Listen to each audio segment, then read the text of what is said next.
Colonel Rémy Van Rader was not just any soldier, he was one of Belgium's most elite pilots, a veteran of the Second World War. He served both in the Belgian Army and later, in 1954, with the British Royal Air Force.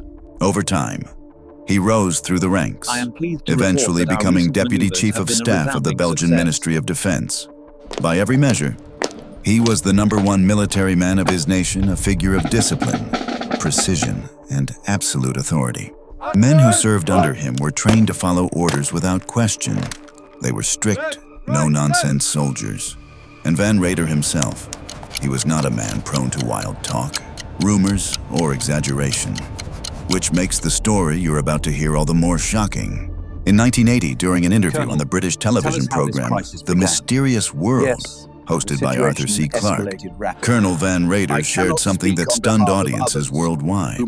It was not a tale of dogfights in the skies or the grim realities of war, but an encounter with something that should not exist. A monster. A serpent so vast, so terrifying, that even seasoned military men could hardly believe their own eyes. According to Van Rader, the event happened back in 1959 during a Belgian military mission in the Congo, Africa, stationed at the Kamina Air Base. Van Rader and 2 soldiers had taken a helicopter out on routine duty. The mission itself went smoothly, but on the way back, everything changed. Flying low over the dense Congolese jungle, something caught their attention. From above, they noticed movement, something enormous sliding across the ground below. Van Rader immediately ordered the pilot to circle back for a closer look. And when the helicopter swooped over the spot again, the 3 men finally saw it clearly. At first, they could hardly trust their own eyes, because slithering through the jungle was a snake. Not just a snake, a giant serpent of unbelievable proportions. Welcome to Jester.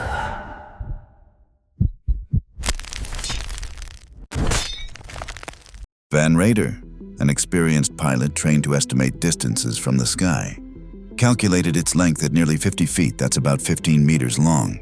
A monster unlike anything recorded in modern zoology. He described the creature as massive, its scales a dull green, its body so thick and powerful that it could have easily crushed a car. At one point, as the helicopter dipped lower, the serpent raised its neck nearly 10 feet into the air, about the height of a 3-story building.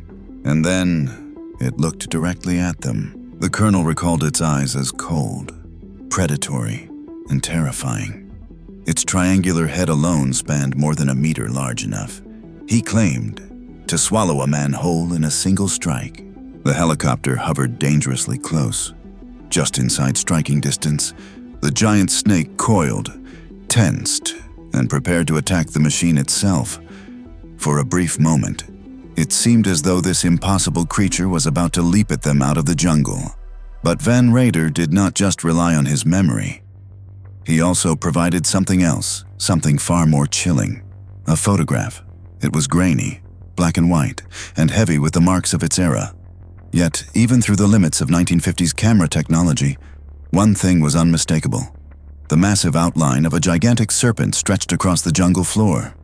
When compared to the nearby trees and vegetation, the creature appeared monstrous in scale. Still, skeptics argued, were those dark shapes really trees, bushes, or simply shadows? Was the photograph proof, or just an illusion of light and angle? Even so, the image sparked fierce debate. Cryptozoologists, biologists, and enthusiasts of the unknown began analyzing it. Among them was Ivan T. Sanderson, a famous naturalist and writer, who made a startling claim after examining the picture. He suggested that what Van Rader saw might not have been 50 feet long, but closer to 200 feet. That's nearly 60 meters of living muscle and scales. Sanderson based his analysis on the termite mounds visible in the background. In the Congo, these towering mounds can reach 7 or 8 meters high. Compared against them, the serpent appeared unimaginably huge. And remember, this was not just anyone telling the story. Colonel Van Rader was a decorated, respected officer of the Belgian Air Force. He had no reason to invent such a tale, in fact. Spreading falsehoods would only have damaged his reputation. Which leaves us with the unsettling question, could such a monstrous serpent truly have existed in the Congo Basin? Or even more chilling, could it still be alive today? Though the encounter happened over 60 years ago, the story resurfaced just recently when the photograph began circulating widely on social media. Dozens of new giant snake photos and videos soon followed. Many claimed to be modern sightings, echoing Van Rader's testimony. Some even suggested the Congo serpent had survived into our own time, still lurking in the depths of Africa's untamed wilderness. Van Rader himself estimated the creature's head to be over 1 meter wide, large enough to swallow a grown man whole. If true, it would make this snake the largest predator of its kind ever known. To put that in perspective, the biggest known snake in Africa is the African rock python. The longest ever recorded was 9.45 meters, measured back in 1847, though even that measurement is disputed and poorly documented. Today, the average length of an African rock python is between 2.5 and 4 meters, with the largest verified specimen reaching 5.5 meters, and some unconfirmed reports of individuals up to 6. But a snake of 15 meters, or even 60, that would be something else entirely, a predator out of legend, not science. Yet even the mightiest known snakes fall short when compared to the legendary steel-boned giant serpent of the Congo. Most modern snakes, even the dangerous ones, rarely attack humans without provocation. They prefer to slip away quietly once discovered, keeping their distance from people. But what Van Rader described was different. This beast did not flee. It raised its head, locked eyes with the helicopter, and prepared to strike.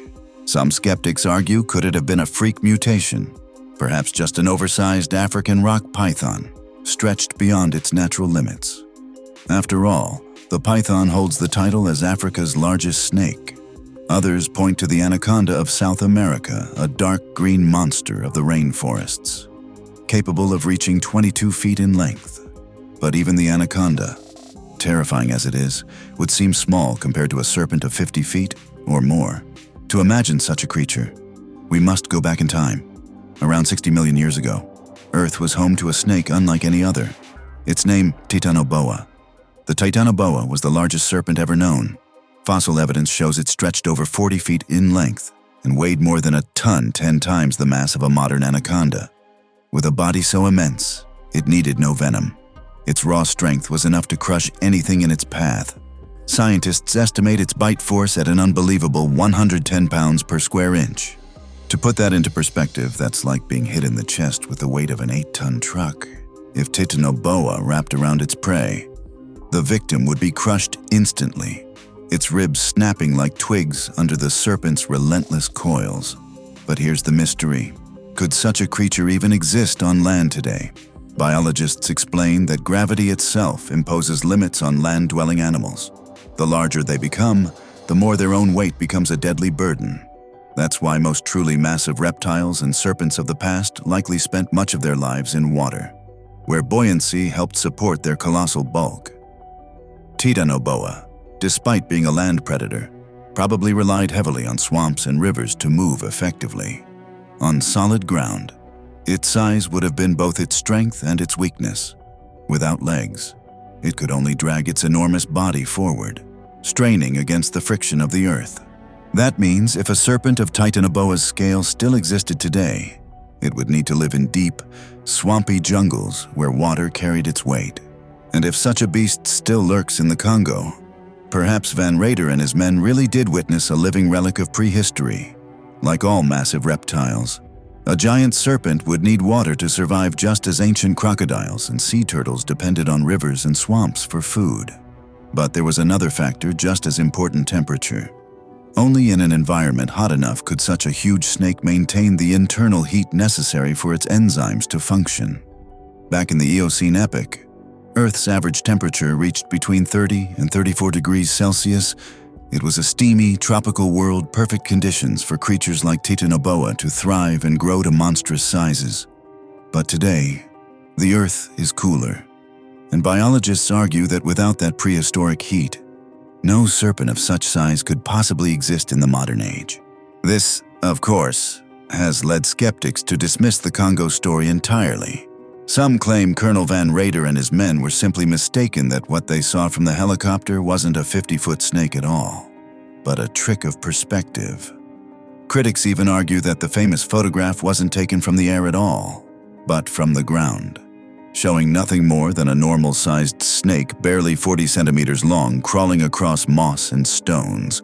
If that's true, then the whole legend of the Congo serpent may be nothing more than a misinterpreted snapshot. But here's the question we must ask. Would a man like Colonel Van Rader, a decorated officer, a national hero, risk his reputation by going on international television and swearing his story was true? If it wasn't, was he simply wrong, or did he and his men truly witness something science still refuses to acknowledge? Could the Congo basin still hide a serpent of impossible size, a living relic of Earth's prehistoric past?